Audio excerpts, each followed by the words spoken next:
Hi guys, இன்னைக்கு நம்ம என்ன பார்க்க போறோம் அப்படின்னா, இன்னைக்கு ஒரு காசிக்கு நிகரான ஆலயம், அதை பத்தி அந்த கோவில் சிறப்பை பத்தி பார்க்க போறோம்.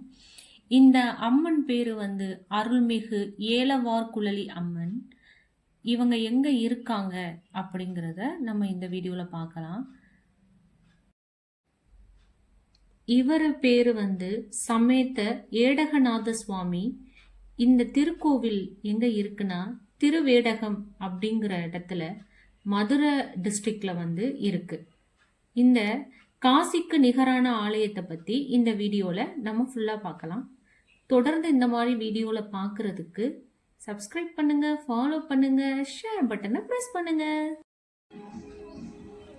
இந்த இரண்டு சாமிகள் என்னென்னா அருள்மிகு ஏலவார்குழலி அம்மன் சமேத ஏடகநாத சுவாமி திருக்கோயில். இந்த சுவாமிகள் காசிக்கு நிகரான ஆலயம் என்று கருதப்படுகிறது.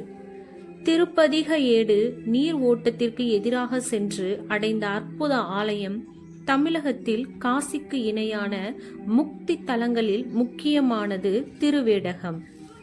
இங்கு ஒரு நாள் தங்கி ஈசனை வழிபட்டால் வாழ்நாள் முழுவதும் காசியில் வாழ்ந்த புண்ணியம் கிடைக்கும். ஞான சம்பந்தர் சமணர்களுடன் அனல்வாதம் புனல்வாதம் செய்து வென்றார்.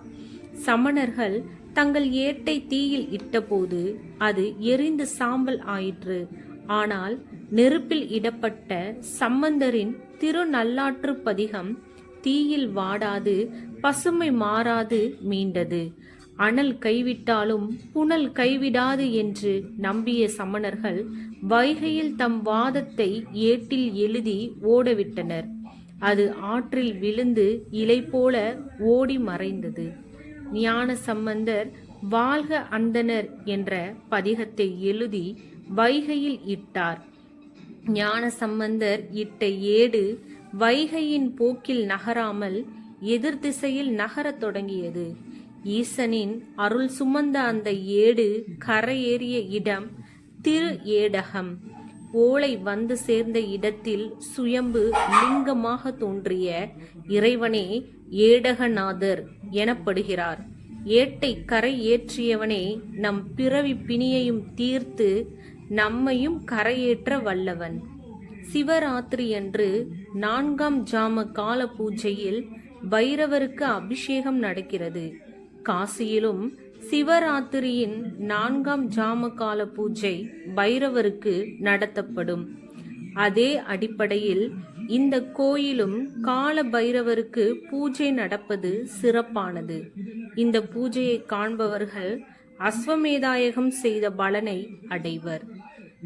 சிவனின் தேவராப்பாடல் பெற்ற 274 சிவ ஆலயங்களில் இது 194வது தேவராத்தலம் ஆகும். இங்கு 12 மாதமும் திருவிழா உண்டு. புரட்டாசி நவராத்திரி தவிர எல்லா விழாக்களுமே ஒரு நாள் மட்டுமே நடக்கும் என்பது விசேஷம்.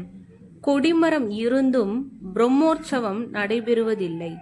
சித்திரை முதல் நாளில் மட்டும் கொடிமரத்திற்கு அபிஷேகம் செய்யப்படும். பஞ்சாங்கம் வாசிக்கப்படுகிறது. மதுரையில் இருந்து சோழவந்தான் செல்லும் வழியில் திருவேடகம் அமைந்துள்ளது. எல்லாரும் இந்த கோயிலை போய் விசிட் பண்ணி பாருங்க. பாய், டாடா.